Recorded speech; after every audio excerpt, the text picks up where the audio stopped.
El sexto Congreso Internacional de Comunicación Pública de la Ciencia reúne en la Universidad Nacional de Villa María a especialistas y comunicadores que se dedican al área de la divulgación científica.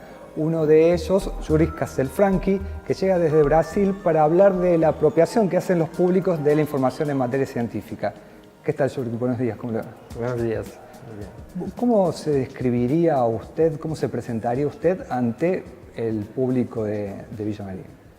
Bien, yo soy el típico divulgador de la ciencia, porque somos normalmente figuras anfibias.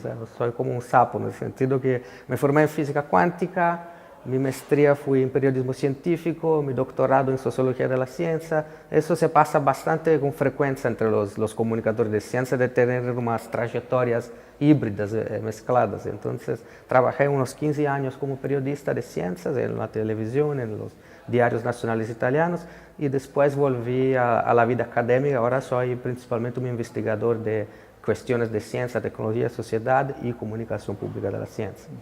¿Cuáles son las principales diferencias que encuentra entre la divulgación de la ciencia y el periodismo científico?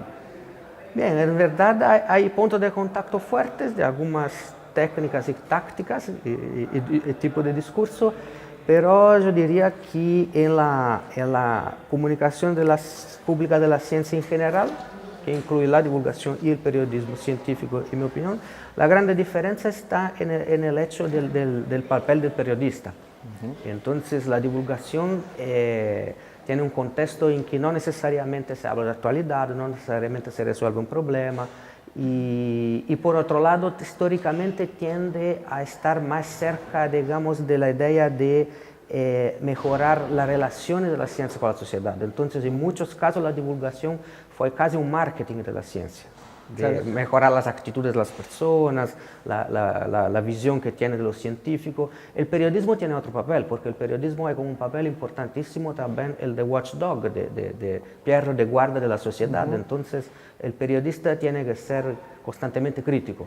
En algunos casos, los divulgadores contemporáneos incorporar esa función también de crítica de la ciencia, que para mí es importantísima.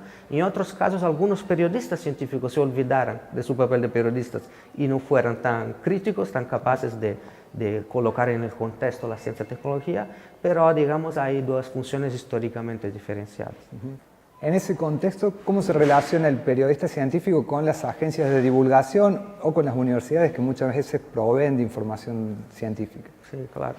Bueno, esto también fue mudando históricamente. Hay algunos momentos históricos, especialmente hace unos 15, 20 años, cuando yo empecé mi trabajo como periodista científico, en que esta relación no era sencilla.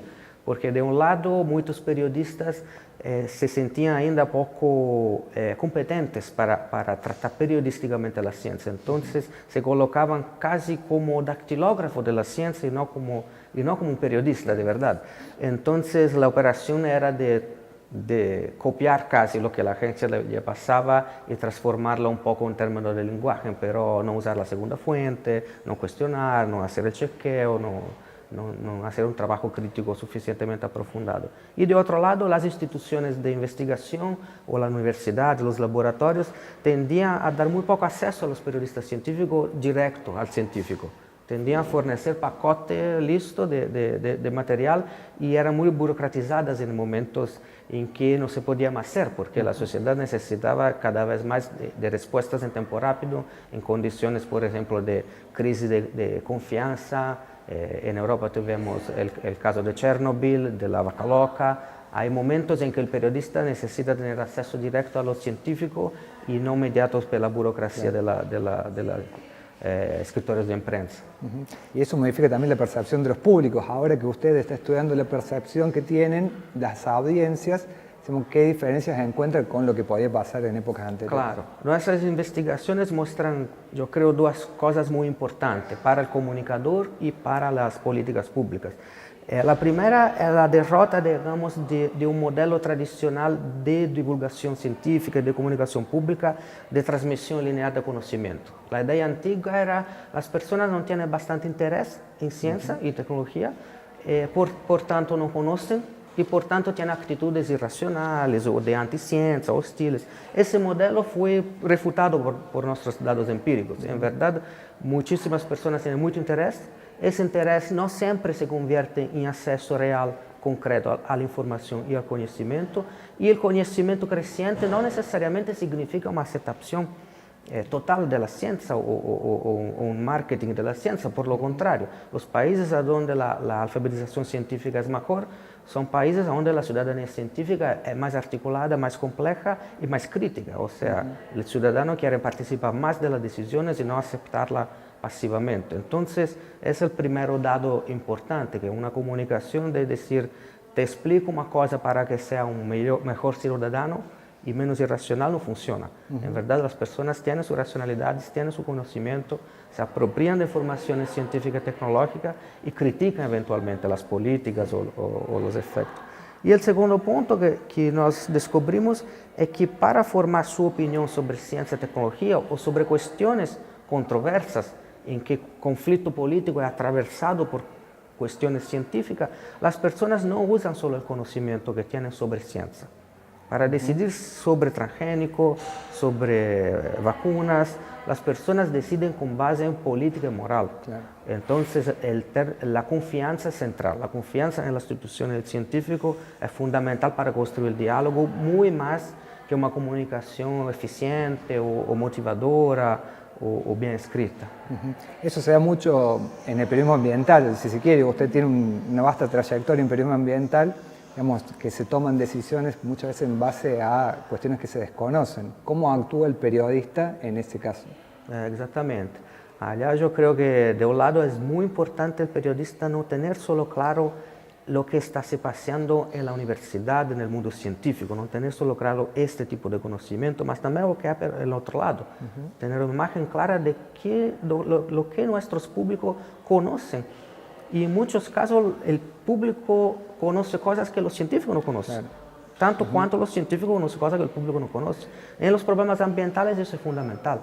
Hay un problema ahora gigante de quemadas en una región de la Amazonía brasileña en que los indígenas queman la floresta. Y por muchos años la posición del gobierno fue totalmente represiva. O en la mejor de las hipótesis de educación ambiental, porque ellos eran ignorantes, estaban destruyendo la floresta. Ahora con los antropólogos empezamos a entender que ese tipo muy específico de público, que habla otro idioma que no es el portugués, que tiene otros conocimientos, hace eso por una serie de razones y no todas irracionales de forma alguna. Por lo contrario, es una forma de manutención de la floresta y de la biodiversidad en que el fuego se combate con el fuego, por ejemplo. Hay muchísimos casos de rejección de nuevas tecnologías, vacunas y biotecnologías, y en que los científicos y los comunicadores no toman en cuenta suficientemente lo que las personas de hecho están intentando decir y hacer con la tecnología. Y no siempre se trata de aceptar o ser irracionales, no es esta la dicotomía. Muchísimas gracias, Juris, por este diálogo. Vale, Ricardo. Hablábamos con Juris Castelfranchi, quien desde Brasil llega a este Copusi 2017 en la Universidad Nacional de Villa María. Muchas gracias. Gracias.